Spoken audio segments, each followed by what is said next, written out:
오늘 증거할 본문 말씀을 봉독하도록 하겠습니다. 에베소서 2장 19절 이하의 말씀입니다. 그러므로 이제부터 너희가 외인도 아니요 손도 아니요 오직 성도들과 동일한 시민이요 하나님의 권속이라. 너희는 사도들과 선지자들이 더욱 위에 세우심을 입은지라. 그리스도 예수께서 친히 모퉁이 돌이 되셨느니라. 그의 안에서 건물마다 서로 연결하여 주 안에서 성전이 되어가고 너희도 성령 안에서 하나님이 거하실 처소가 되기 위하여 예수 안에서 함께 지어져 가느니라. 오늘 읽은 이 본문 말씀을 중심으로 해서 하나님이 거하시는 처소, 즉 성전에 대하여 알아보고요. 그 성전이 어떤 모습과 방법으로 지어져 가고 있는가 하는 것을 살펴보고자 합니다. 우리가 일반적으로 교회 그러면 두 가지 형태로 인식할 수가 있습니다. 하나는 무형교회입니다. 무형교회라고 하면 예수를 믿고 믿음으로 나와 구원 얻은 성도 한 사람 한 사람을 무형교회라고 지칭합니다. 고린도전서 3장 16절에 보면 예수 믿는 성도를 향하여 이렇게 말하고 있습니다. 너희가 하나님의 성전인 것과 하나님의 성령이 너희 안에 거하는 것을 알지 못하겠느냐?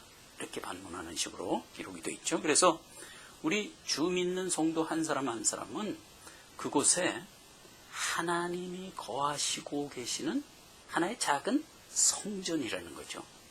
그래서 이제 그렇게 구원받은 성도 한 사람 한 사람을 무형교회다. 이렇게 이제 지칭을 하고 있는 것이고요. 그 성도 한 사람 한 사람이 모여서 하나의 공동체를 이루고 있는 형태를 유형교회라고 합니다. 그래서 이제 마태복음 18장 20절에 보면 두세 사람이 내 이름으로 모인 그곳에는 나도 너희와 함께 있으리라. 이렇게 얘기해서 성도들이 어떤 공동체를 이루어 작은 무리라도 일단 모이면 그 모인 공동체를 교회라고 그런단 말이죠. 그걸 유형교회라고 그런다. 이 말이에요. 그래서 이제 이 성전에는 필수적으로 무엇이 보여져야 되느냐 하면 하나님께서 거기 임재하여 거하여야만 그걸 성전이라고 그런단 말이죠. 그러기 위해서 거기엔 반드시 무엇이 필요하냐? 예수 그리스도가 친히 머리가 돼 있어야 되고 예수 그리스도에 붙어 함께 지체가 된 성도들이 한 몸을 이루고 있을 때 그것이 이제 성전이 되고 하나님이 거기에 거하시게 된다 하는 것입니다. 자, 그래서 이제 오늘 우리가 살펴봐야 되는 것은 교회, 성전이라고 했을 때 그 안에 반드시 계셔야 되는 것이 예수 그리스도라는 것과 또 예수 그리스도와 함께 한 몸이 되어 함께 한 몸이 되어 있어야 할 권속, 하나님의 권속, 성도에 대하여 우리가 알아봐야 된단 말이죠. 시편 118편 22절에 보면 이렇게 기록된 것을 보게 됩니다. 건축자의 버린 돌이 집 모퉁이의 머릿돌이 되었나니 라고 해서 교회에는 예수 그리스도께서 모퉁이 머릿돌이 되어야 된단 말이죠. 자, 이 얘기는 이스라엘 지방에 집을 짓는 건축 형태를 빗대서 한 말씀이란 말이죠.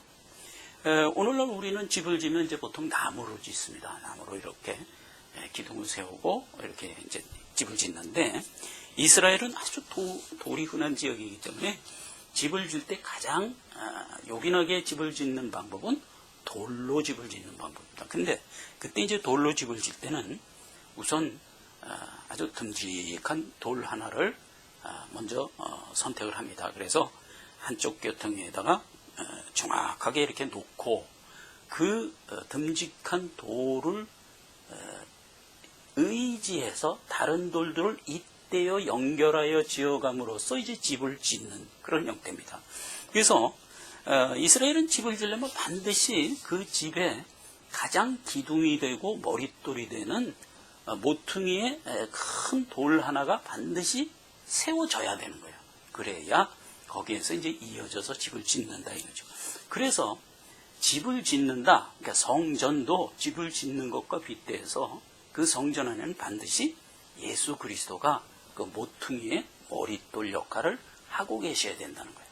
그리고 거기에 이제 다른 돌들이 연결하여 지어졌을 때 제대로 집을 지을 수 있다라는 것을 이제 말하자면 빗대서 이렇게 이제 이 말씀을 하고 있는 거란 말이죠. 그런데 시편 118편 22절에 써있는 건축자의 버린 돌이 모퉁이 머릿돌이 되었다라고 기록한 것은 무슨 의미냐 하는 겁니다. 어떤 건축자들이 집을 짓는데 어떤 돌이 건축자들 마음에 안 드는 거예요. 이건 뭐 별 쓸모가 없다 그래서 버렸다는 겁니다. 근데 그 버린 돌이 우리에게는, 지금 성전을 져야 되는 우리에게는 절대로 필요하고 요긴한 돌이 되었다, 이런 뜻입니다. 마태복음 7장 24절 이하에 있는 그 말씀에 대한 얘기입니다. 마태복음 7장 24절에는 비유의 말씀이 이런 게 나오죠. 하나님의 말씀을 듣고 집을 지은 자와 하나님의 말씀을 들은 게 아닌 하나님의 말씀을 안 들은 자가 와서 집을 지은 자, 이렇게 이제 대비가 되잖아요. 그래서 하나님의 말씀을 듣고 지은 자는 그 집을 반석 위에 지은 지혜로운 사람 같아서 그 집이 든든히 섰지만, 하나님의 말씀을 들은 것이 아닌 어딘지 모르게 다른 데서 무슨 말씀을 들었는지 그 말을 듣고 와서 지은 자들은, 그들은 마치 모래 위에 집을 지은 것 같아서 언제 표가 난다? 바람이 불고 창수가 나고 물이 넘칠 때 반석 위에 지은 집은 든든히 서 있지만 모래 위에 지은 집은 무너진다 하는 것으로 이제 대비되고 있는 겁니다. 즉, 하나님의 교회에서 필수적으로 모퉁이 머릿돌은 예수가 아니면 안 된다 하는 얘기입니다. 그 얘기예요. 그래서 이제 반드시 예수 그리스도가 오셔서 친히 머릿돌이 되어야만 그 머릿돌에 의지해서 지어져가는 하나님의 권속들로 지어진 것, 그것이 교회다, 성전이다. 그래서 그곳에만 하나님이 거하신다, 이런 뜻입니다. 그래서 이제 오늘 21절 이하의 말씀이 그 얘기입니다. 그의 안에서 건물마다 서로 연결하여 주 안에서 성전이 되어가고, 항상 주 안에서 성전이 되는 겁니다. 또 너희도 성령 안에서 하나님의 거하실 처소가 되기 위하여 예수 안에서, 그렇죠, 머릿돌 예수 안에서 함께 지어져 간단 말이에요. 머릿돌이 없으면 함께 지어질 수가 없는 것이다 이거예요. 반드시 예수님은 필수적으로 계셔야 되는 거예요. 거기에 함께 우리도 이어져서 지어져 가지 않으면 하나님의 성전은 이루어질 수 없는 것이다 하는 얘기입니다. 근데 이제 세상에는 여기서 지금 건축자가 저건 필요 없어 그러고 버렸다는 거 아닙니까? 예수를 배척했다는 뜻이거든요. 예수 없이 모인 어떤 단체들이 있다고요. 세상에는 그런 단체들이 많이 있습니다. 크게는 뭐 모든 정치적 형태의 단체들이 다 뭐 여기에 속하죠. 어떤 이데올로기라든가 주의 주장, 뭐 공산주의, 민주주의, 모든 주의 주장들이 다 이제 자기들이 가지고 있는 어떤 원리를 가지고 모여서 단체를 이루고 있어요. 그게 뭐 국가가 되든 사회단체가 되든 뭐 조금 더 협소하게 나가면 뭐 사람들의 어떤 종교단체가 되든 다 마찬가지란 말이죠. 거기에 예수가 없고 인간들이 만든 다른 어떤 기준이 있다면 그것은 성전이 될 수가 없고 거긴 하나님이 거할 수가 없다라는 것이 이제 가장 중요한 포인트가 되는 것입니다. 그리고 이제 하나 더 살펴봐야 될 것은 그 예수 그리스도를 의지해서 지어져 가는 우리 권속들에 대하여 우리가 좀 더 깊이 살펴봐야 된단 말이죠. 베드로전서 2장 5절에 보면 이렇게 기록된 것을 보게 됩니다. 너희도 산돌같이 신령한 집으로 세워지고 예수 그리스도로 말미암아 하나님이 기쁘게 받으실 신령한 제사를 드릴 거룩한 제사장이 될지라. 경에 기록하였으되 보라, 내가 택한 보배롭고 요긴한 모퉁이 돌을 시온에 두느니 저를 믿는 자는 부끄러움을 당치 아니하리라 하였느니라. 라고 해서 예수님이 그리스도를 의지해서 이어서 지어져가는 우리를 하나의 산돌로 비유를 하고 있습니다. 하나의 산돌이라, 리빙스톤이란 말이죠. 그래서 우리는 하나의 산돌로서 함께 지어져 가야 된단 말이죠. 그랬을 때 말하자면 하나님이 기쁘게 받으실 신령한 제사를 드릴 성전이 된다는 겁니다. 그래서 이제 우리는 하나님의 살아있는 돌이 돼가지고 예수 그리스도라는 모퉁이 머릿돌에 이어서 지어져 간단 말이에요. 자, 그러면 우리를 이제 돌로 비유를 했단 말이에요. 우리를 돌로 비유를 했을 때 아무 돌이나 갖다가 쓸 수 있는 문제냐 하는 얘기예요. 그건 안 된다는 것이죠. 하나님이 지정한 돌이 아니면 안 된다. 예수 그리스도가 모퉁이 돌이 되지 않으면 안 된다와 같이 거기에 이때서 지어져가는 산돌된 우리들도 마찬가지다. 하나님이 지정하여 갖다 쓰는 돌이 아니면 또 안 되게 되어 있는 거예요. 요런 어떤 제한적이고 국한적인 의미들이 이 안에는 지금 있는 겁니다. 그랬을 때, 그렇게 지어져 갔을 때 성전이 되고 하나님이 거하실 처소가 된다라는 얘기입니다. 하나님이 거하시는 처소, 그러니까 말하자면 오늘날로 말하면 교회죠. 교회를 구약 시절에는 여러 가지 모형으로 주었던 것을 우리가 알게 됩니다. 교회라는 실체가 세워지기 전에는 어떤 형태로 모형화돼서 있었죠? 성전의 형태로 있었단 말이죠. 솔로몬의 성전 하는 식으로 성전의 형태로 있었단 말이죠. 그런데 그 성전 이전에는 성막, 그렇죠. 성막의 형태로. 이게 다 모형으로 주어진 겁니다. 성막 이전에는 모세가 하나님과 대면하여 얘기하던 회막. 그렇죠? 그 회막 이전에는 또 뭐예요? 단. 하나님이 단을 싸서 그 위에서 양을 잡고 하나님이 제사를 받으시고 또 임재하여서 이스라엘 백성에게 명하던 곳. 단이란 말이죠. 이게 단, 회막, 성막, 성전, 이 모든 것은 오늘날 뭐에 대한 모형이라? 교회에 대한 모형이란 말이죠. 성전에 대한 모형이란 말이죠.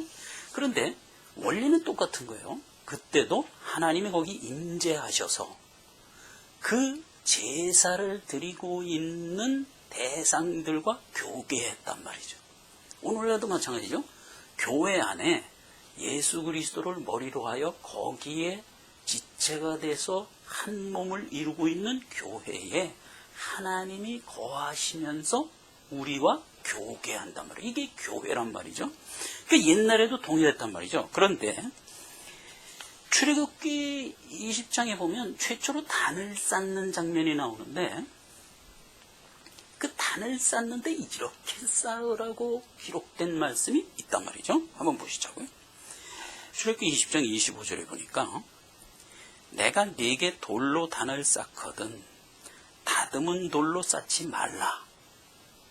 내가 그것을 정으로 쪼면 부정하게 됨이라. 이런 뜻입니다.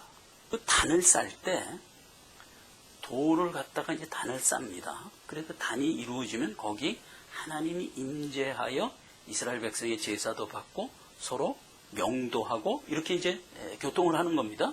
근데 그 단을 쌓을 때 갖다 쓰는 돌은 절대로 가서 철연장이나 이런 거로 다듬지 말란 말이에요. 생긴 것 그대로 갖다 쓰라는 겁니다. 이 얘기가 도대체 무슨 얘기냐 하는 겁니다. 철연장, 다듬는다 이렇게 하면 이제 생각나는 게 뭐 있어요? 창세기에 가인의 후예들이 생각납니다. 창세기에 보면 아담의 최초의 아들들인 가인과 아벨이 서로 살인을 하고 죽고 죽이죠. 그래서 이제 가인이 득죄를 합니다. 유리방황하는 자가 되죠. 가인이 이제 어디를 못 가는 겁니다. 가면 자기는 죄인이기 때문에 아무라도 와서 자기를 죽일 거라는 거죠. 그렇게 해서 자기는 살 수가 없다. 그렇게 해서 낙로를 하고 있을 때 하나님이 가인에게 표를 줍니다. 그건 이제 무슨 의미냐면 아니다. 아무도 와서 너를 함부로 죽이지 못하게 할 것이다. 해서 이제 어떤 표를 줍니다. 근데 그 표가 어떤 것인지 이제 우리는 알 수 없지만 원래 죄인은 서로 죽고 죽이고 미워하는 관계로 살기 때문에 죄인끼리 살게 그냥 방치해버리면요, 그냥 공멸해버리고 맙니다. 서로가 서로를 막 죽이기 때문에 그냥 더 진행이 안 되고 그냥 공멸돼 버립니다. 그러니까 인류 전체가 다 공멸해 버릴 수가 있는 거예요. 그렇게 되는 것을 하나님이 방지해 주셨다, 이런 뜻이에요. 그러니까 죄를 비록 졌더라도 너 죄 졌으니까 죽어 하고선 함부로 못 죽이게 했다, 이런 어떤 원칙을 세상에 하나님이 끼워 넣어줬다, 이겁니다. 그래서 이제 가인이 벌을 7배나 받는 그런 아주 지독한 죄인 가운데 있었지만 죽지 않고 살아가지요. 그게 이제 살아가면서 자녀를 낳습니다. 라멕을 낳습니다. 근데 이 라멕도 그 가인의 그 성정을 그냥 이어받아서 창상을 인하여 소년을 죽이고 창상을 인하여 누구를 죽이고 해서 계속 살인을 하면서 또 살아갔단 말이에요. 그러니까 이제 라멕이 한탄을 합니다. 한탄을 하면서 자기 조상 가인이 벌이 7배일진데 자기는 70배이리라, 이렇게 한탄을 합니다. 그리고 이제 이 라멕이 아들들을 낳습니다. 야발, 유발, 그다음에 두발, 가인, 이렇게 이제 세 아들을 낳죠. 그래서 이제 그 라멕의 아들들이 인류 하나님 모르고 살아가는 자들의 말하자면 직함의 조상들이 됩니다. 즉 야발은 가축 치는 자의 조상이 되고요, 유발은 퉁수 불고 음악하는 자의 조상이 됩니다. 근데 이제 우리가 여기서 알아보고자 하는 것은 두발가인입니다. 두발가인이라는 아들은 각양동철로 날카로운 연장과 기계를 만드는 자의 조상이 되었죠. 그래서 출애굽기 25장에 단을 쌀 때 돌을 갖다가 철연장으로 다듬지 말고 그냥 싸라 라고 한 그 말이 지금 무엇과 연결이 되냐면, 범죄하여 죄 가운데 살아가고 있는 가인의 후예 두발 가인이 각양동철로 기구들을 만들어 살아가고 있는 모습을 띄고 있단 말이죠. 근데 그들이 만든 그 기구를 가지고 와서 돌을 다듬지 마라, 이런 의미가 연결이 되어 있는 뜻인 것입니다. 여호수아서 8장 31절에 가면 이스라엘 백성들이 이제 마침내 약속의 땅 가나안에 입성을 하게 됩니다. 가나안에 들어가서 제일 먼저 만난 성이 여리고성이잖아요. 근데 그 여리고성을 하나님이 예비하여 이스라엘 백성에게 그냥 주지요. 그래서 이제 7바퀴를 돌고 나팔을 불자 여리고성이 그냥 무너져 내리잖아요. 그렇게 해갖고 이제 여리고성을 입성합니다.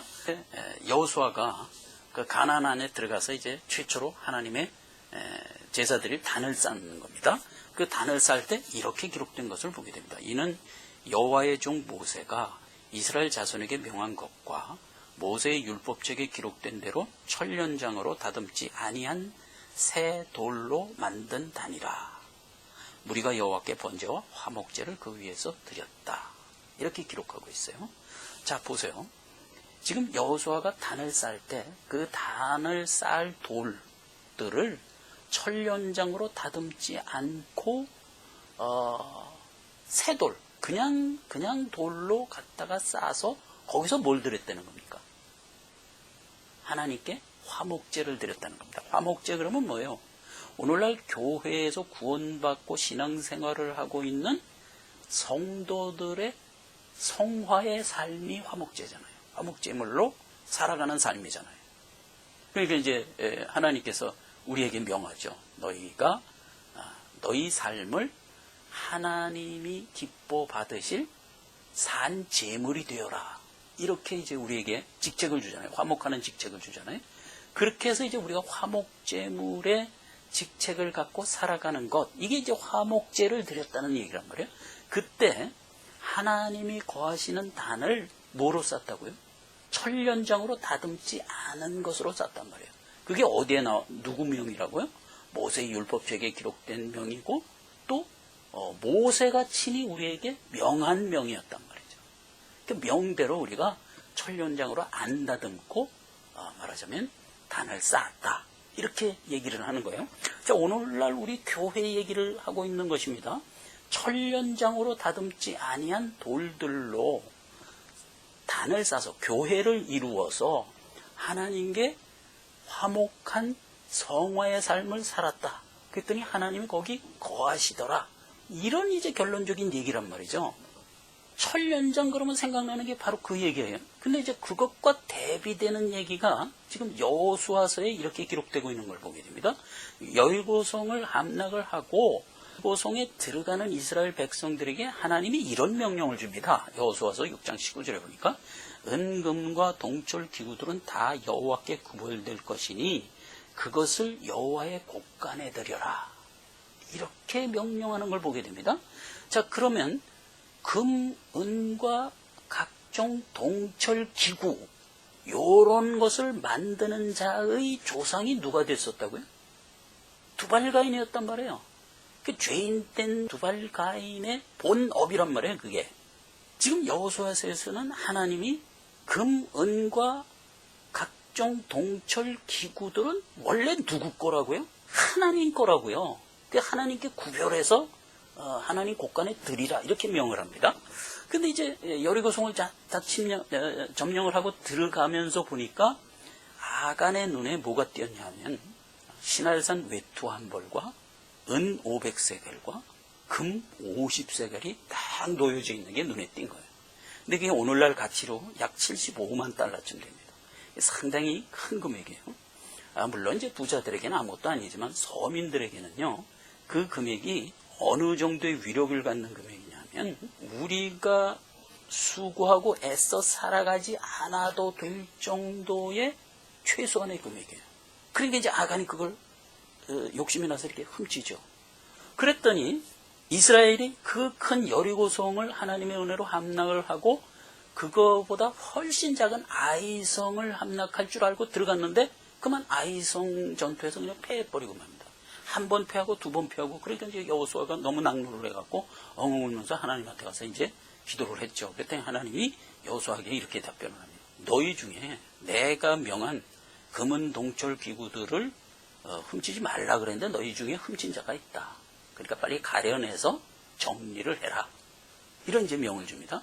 그래서 이제 여호수아가 돌아와서 백성들을 다 모아놓고 이제 알아보니까 유다 지파의 아간이라는 친구가 그걸 이제 감췄던 거예요. 그래서 이제 그 아간을 아골골짝에 갖다가 죽이고 이제 결국은 아이성을 함락하고야 말죠. 자, 요게 이제 무슨 의미냐 하는 겁니다. 70만 달러 그러면은 75만 달러쯤 되면은 하나님이 죄인된 아담에게 준 벌이 뭐예요? 이마에 땀을 흘리고 수고해서 먹고 살도록 하나님이 명을 줍니다. 벌을 줍니다. 근데 이 벌이라는 건 하기 싫으면 안 하고 하기 좋으면 하고 이런 의미가 아니잖아요. 하기 싫어도 해야 되는 의무잖아요.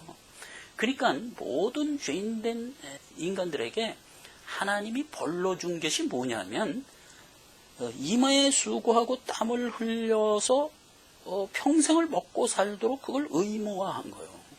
근데 죄인된 인간들이 목매간에도 바라는 목표가 뭐예요? 일확천금을 딱 이렇게 확보해가지고 하나님이 내게 내린 벌에서 해제되고 싶은 생각이에요. 이게 이제 오렌지족이잖아요. 부모가 됐든 누가 됐든 큰 거액의 돈을 딱 물려받아서 그거로 자기 인생을 그냥 끝을 내겠다는 거죠. 그게 이제 성경에 나오는 얘기 중에 뭐예요? 누가복음 12장 9절 내가 내 영혼에 이르되 여러 해 쓸 물건을 많이 쌓아두었으니 평안히 쉬고 먹고 마시고 즐거워하자 하리라. 그러니까 모든 죄인들이 목매간에도 그리는 패턴이 바로 그거예요. 근데 그게 죄된 본성이라니까요. 그렇게 하면 안 돼요. 그거는 하나님이 우리에게 주신 성화의 삶의 명제거든요. 거기서부터 해방되기를 원하면 안 되는 거예요. 이제 아간이 그 죄를 범하는 거죠. 그 이제 아간을 벌하고 나니까 그 하나님의 진노가 풀려서 아이성을 이제 결국 점령하고 만 것이다 말이죠. 그런데 이 아간이 그 훔친 그게 누구에 의하여 만들어진 거냐 이거예요. 두발가인에 의하여 각양 동철 기구로 인하여 만들어진 말하자면 습득물들이잖아요. 그걸 취하면 안 된다는 거예요. 원래 금은 동철은 누구 거라고요? 원래 그건 하나님 거였다고요. 근데 그걸 죄인된 두발가인이 자기의 직업으로 말하자면 취득한 거예요. 이게 대비가 되고 있는 겁니다. 결국 두발가인의 후예들이 그 중동 지역을 맴돌다가 신할평지에 이르게 됩니다. 이게 신할평지에 이렇게 보니까 살기가 좋거든요. 야, 여기 살기 좋다. 여기 우리 정착해서 살자. 그리고 거기 정착해서 살면서 그들도 단을 쌓습니다. 근데 어떻게 단을 쌓죠? 각양, 금은, 동철, 기구로 만든 기구로 돌을 다듬기도 하고 벽돌을 찍기도 하고 해서 그걸 재료로 하여 단을 쌓습니다. 그래서 하늘 끝까지 대해서 하나님께 닿자 하면서 단을 쌓기 시작했죠. 그 단의 이름이 뭐죠? 바벨이잖아요. 이게 인간의 탑인 거예요. 자, 이렇게 이제 대비가 되는 겁니다. 그래서 하나님이 말하자면 금은 동철 기구로 다듬을 건 다듬고 만들 건 만들어야 하는 게 원래 하나님의 고유의 직책인데 그것을 누가? 두발가인이 가졌다. 그래서 그것으로 말하자면 돌을 다듬고 쌓아서 그것으로 단을 쌓으면 그건 하나님이 원하는 성전이 아니다는 거예요. 이렇게 지금 대비가 되고 있는 거예요. 이게 도대체 어떤 의미의 내용을 가지고 있는 얘기냐 하는 것을 우리가 이제 분명하게 확인하고 들어가야 된단 말이죠. 자, 열왕기상 6장 7절에 보면 솔로몬이 성전 짓는 장면이 납니다. 솔로몬이 최초로 이제 하나님의 성전을 짓죠. 그 전까지는 뭐가 있어요? 성막이 있었잖아요. 이제 성막 시대를 끝내고 성전 시대로 들어가는 겁니다. 성전을 짓는 겁니다. 근데 그 성전을 짓는 장면에 이런 말이 기록된 것을 보게 됩니다. 한번 보시자고요. 6장 7절입니다. 이 전은 건축할 때 돌을 뜨는 곳에서 치석하고 가져다가 건축하였으므로 건축하는 동안에 전 속에서는 방망이나 도끼나 모든 철연장 소리가 들리지 아니하였다. 이런 얘기입니다. 자, 아까 그 얘기예요. 단을 쌓는다든가 성전을 짓는다든가 할 때 들어가는 재료, 돌이라든가 나무라든가 이런 거는 이제 가지고 와서 성전 앞에서 갈고 닦고 다듬고 해서 짓지 말라는 거예요. 단을 쌓을 때 어떻게 했다고? 절대 다듬지 말라 그랬잖아요. 그럼 어떻게 하나? 그냥 새 돌을 갖다 쌓아라 이랬잖아요. 그와 같이 지금 솔로몬 성전도 마찬가지예요. 그 성전 짓는 현장에서 다듬고 깎고 뭐 만들고 하지 말라는 거예요. 그럼 어떻게 하냐? 돌은 아예 돌이 있는 원래 거기 돌산에서 말하자면 거기서 깎으라는 거예요. 깎을 건 거기서 깎고 치수대로 만들고 나무는 벌목장에서 아예 거기서 다 자를 거 자르고 치수대로 거기서 만들란 말이에요. 그렇게 해서 다 만들어진 걸 가지고 성전으로 와서 뭐만 한다? 그냥 끼워 맞춰 넣기만 하려는 겁니다. 그러니까 성전 안에서는 철연장 소리도 안 들리고 방망이 소리도 안 들리고 도끼로 뭐 깎는 소리도 안 들렸더라 하는 얘기예요. 이 얘기가 아주 우리 교회 생활과 교회의 그 원리와 교회가 가지고 있는 하나님의 속성을 아주 분명하게 나타내주고 있는 내용인 거예요. 자, 그걸 우리가 살펴보자 말이에요. 자, 보세요. 지금 성전을 짓는 장면 중에서 나온 얘기예요. 그럼 성전을 짓는데 우선 뭐가 가장 절대적으로 필요하다고요? 예수 그리스도라는 모퉁이 돌이 절대적으로 필요한 겁니다. 모퉁이 돌이 일단 있고 그 다음에 그 모퉁이 돌에 연하여 지어질 살아있는 돌들, 즉 우리예요. 우리 하나님의 권속들은 교회에 일단 데리고 와서 거기서 버무리고 닦고 갈고 깨닫게 해서 하나님의 권속이 되게 한 것이 아니다 이거예요. 돌을 애당초 돌산에서 만들었다니까요. 나무도 애당초 벌목장에서 만들었다니까요. 마찬가지인 거예요. 하나님이 성전 안에 지체가 될 하나님의 권속은 아예 하나님의 성산에서 만들었다고요. 아예 하나님의 성산에서 거기서 뭘 줬다고요? 영생, 생명을 주어서 교회로 갖다 놓고 말하자면 예수와 한 몸 되는 일로 껴 맞추는 일만 했단 말이에요. 그러니까 성도들이 어떻게 믿게 됐냐, 어떻게 하나님을 믿게 됐냐라고 얘기할 때 언제나 답이 뭐예요? 너희는 애당초 본론과 들을 기가 있었기 때문에 믿었다는 거 아니에요. 그 얘기란 말이에요. 지금 하나님이 처음부터 만세전에 하나님의 성산에서 우리를 번쩍 들어다가 하나님의 성전의 지체, 산돌이 되게 했지, 교회에 데리고 와서 아무 사람이나 데리고 와서 거기서 때릴 거 때리고 가꿀 거 가꾸고 가르칠 거 가르쳐서 성도 되게 한 게 아니란 말이에요. 그 얘기를 하는 거예요. 그게 첫 번째 말하자면 원리인 거예요. 또 하나가 있어요. 교회 와서 성도들이 획일화되어 있습니까? 그렇지 않습니다. 지금 바벨탑은 어떤 모습이에요? 벽돌을 찍어서 만들어내니까 모든 구성 요소가 획일화되어 있는 거예요. 획일화. 근데 교회는 그렇지 않은 거예요. 교회의 구성 요소된 지체들은 획일화되어 있지 않아요. 하나님이 하나님의 말하자면 그릇으로 만들어서 갖고 와요. 이게 이제 무엇과 연관되는 얘기냐면 은사와 연관되는 얘기입니다. 그러니까 교회 안에 들어온 모든 성도는 각자 하나님이 만든 그릇대로 그 은사를 가지고 들어옵니다.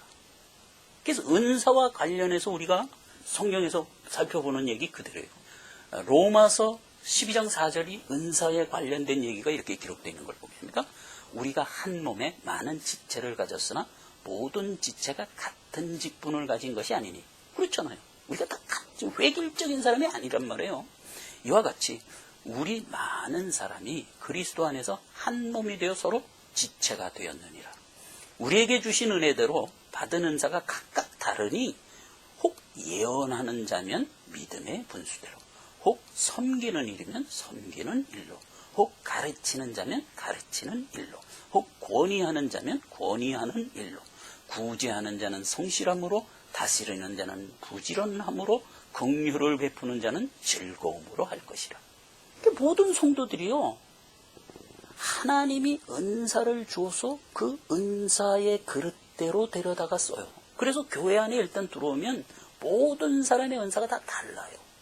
누구는 뭐 교사를 잘하고, 누구는 섬기는 일을 잘하고, 누구는 구제하는 일을 잘하고, 이 모든 사람이 다 달라요.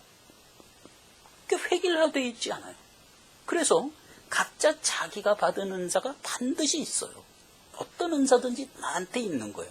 그런데 그 은사를 내 고유의 것이기 때문에 서로 바꿀 수가 없어요. 내가 피아노 반주를 하고 너는 구제를 잘하고 신교를 잘하는데 우리 은사 바꾸자. 이게 안 되는 거예요. 각자 자기가 받은 은사대로 쓰임받게 돼 있는 거예요. 이게 교회 안에 들어와서 그게 갈고 닦여져서 은사가 거기서 개발되는 게 아니란 말이에요. 하나님이 처음부터 그릇을 만들어서 갖고 왔다. 그리고 그 그릇대로 쓰이는 거예요. 모든 지체가 다 각자 자기 은사를 가지고 있는 거예요. 그러니까 성경에 다 교사겠느냐, 다 목사겠느냐, 다 선지자겠느냐, 아니라 이거예요. 각각 자기 받은 은사대로 교회의 유익을 위하여 건재하는 거다. 이게 이제 교회 안에서 다듬지 않고 아예 원석에서 만들어서 갖고 왔다는 의미인 거예요. 이제 마지막으로 살펴볼 가장 중요한 게 또 하나 있어요. 우리에게 하나님의 성화의 삶을 살도록 하나님이 명하셨다고 그랬잖아요. 이마에 땀을 흘려 먹고 사는 일로 우리에게 명한, 우리에게 삶을 주셨단 말이에요. 그 삶을 가지고 나가서 사는 삶을 사는데 그 삶을 교회 안에 들어와서 살고자 하면 안 된다 이거예요. 그러니까 신앙생활과 성화생활을 교회 안에서 하고자 하는 것은 그는 잘못된 얘기다 이겁니다. 그럼 우리의 성화생활, 우리의 신앙생활을 어디 가서 해야 되냐? 우리에게 허락한 삶의 터전에 가서 하라는 얘기예요. 절대로 교회 안에서는 방망이 소리와 철연장 소리와 다듬는 일을 해서는 안 된단 말이에요. 그럼 교회는 뭐 하는 곳이냐?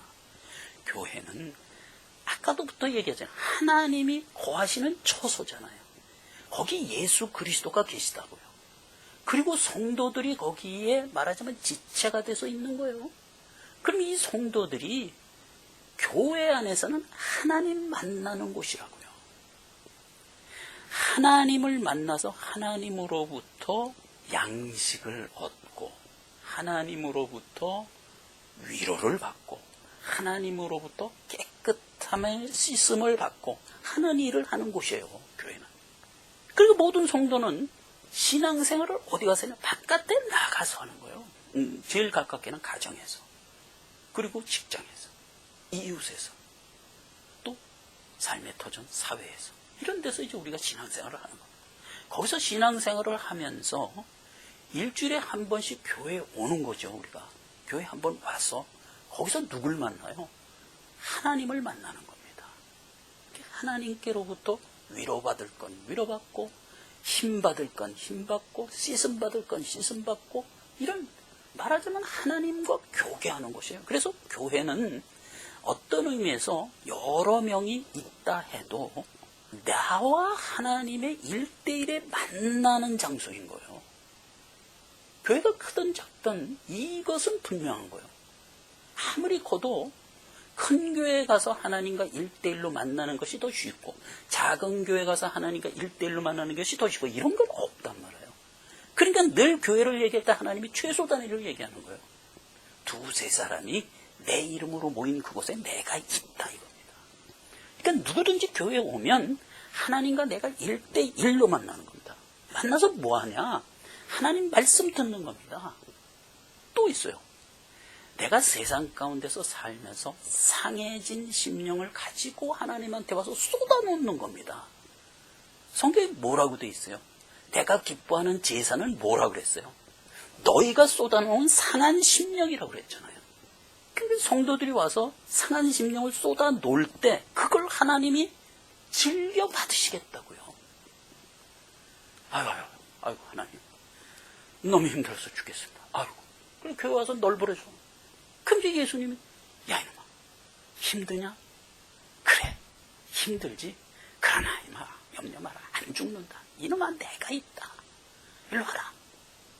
이 녀석 발이 많이 들어오잖아요. 일로 와라. 씻자. 그래서 씻고 수건으로 닦아주고. 녀석 참 내 새끼지만 잘도 생겼다. 응? 멀끔하네.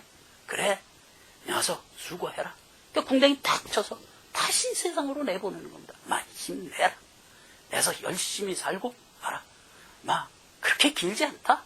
열심히 살고 이제 우리 하나님 나라 본향에 가는 날은 모든 것이 다 끝난다. 열심히 살자. 알겠지? 힘내, 이 자식아. 딱 궁뎅이 쳐서 내보내는 것이로. 그러니까 우리가 교회에 오면 하나님께 위로받는 것이에요. 우리 모든 심령, 상한 심령, 우리의 컴플레인 다 내려놓는 겁니다. 하나님, 요즘 왜 이렇게 장사가 안 됩니까? 하나님, 물고기 입을 열어서라도 좀 어떻게 해결해 주십시오. 이런 얘기서부터 시작해서 별 얘기를 다 하는 겁니다. 하나님 다 받아주십니다. 다 받아주시고, 그래, 알았다. 죽기야 하겠냐? 나를 믿고 힘내라, 이 녀석아. 이래가지고 힘줘서 다시 산업 현장으로 우리를 내보내는 겁니다. 또 우리 거기 가서 또 열심히 신앙생활 합니다. 그럼 발이 들어오지죠. 우리의 심령이 안 상할 수가 없습니다. 신앙생활 하는 자체가 내 자존심 상하는 것이요, 내가 바보같이 되는 것이요, 얼마나 힘들어요. 그런 속에서 신앙생활 굳건하게 하나님이 주신 믿음의 소망을 지키며 살아가려니까 만신창이가 돼서 돌아오는 겁니다. 그 돌아오면 하나님 또 발 씻어주는 겁니다. 예수님만 발 씻어주니까 성도들끼리 서로 또 발을 씻어줍니다. 이렇게 해서 교회는 위로받고 힘받고 참 하나님의 능력받고, 그렇게 해서 하루를 영적으로 쉬는 날이에요. 그리고 새 힘 얻어서 다시 하나님이 나에게 허락한 삶의 현장으로 또 투입되는 겁니다. 그래서 우리의 신앙생활은 교회에서 하는 게 아닌 거예요. 우리의 삶의 터전에 사는 거예요. 이 얘기란 말이에요. 교회 안에 전련장 소리가 들지 않고 다듬는 소리가 없고, 이 얘기가 바로 그 얘기인 거예요. 사람들이 신앙생활을 밖에 나가서 하기 싫어합니다. 힘들거든요. 싫어해요. 다른 일반 불신자들하고 똑같이 살아. 그리고 교회에 와서 여기서 뭔가를 자꾸 하려고 그래. 동철기구, 각양기구로 인위적으로 만드는 교훈에 우리가 휩싸일 것이 아니다. 원래 교훈은 누구에게 속한 것이다? 하나님께 속한 것이다. 금은동철 기구는 하나님께 속한 것이다.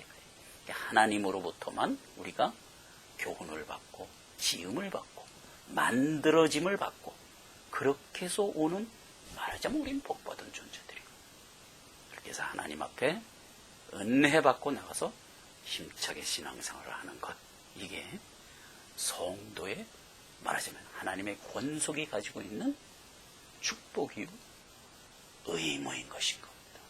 기도하겠습니다. 하나님 아버지, 은혜를 감사드립니다. 하나님께서 오늘 우리에게 아주 귀중한 진리 하나를 또 깨우쳐 주셨습니다. 단을 쌓을 때 하나님이 만들어 주시고 하나님이 예비해 주시고 작정해 주신 모양 그대로 와서 우리가 지음을 받고 교회의 권속이 되었습니다. 이제 이곳에서 하나님의 능력과 힘을 받아 또 세상에 나가 힘차게 살아가는 하나님의 귀하고 복된 권속이 되기를 기도합니다. 예수님의 이름으로 기도했습니다.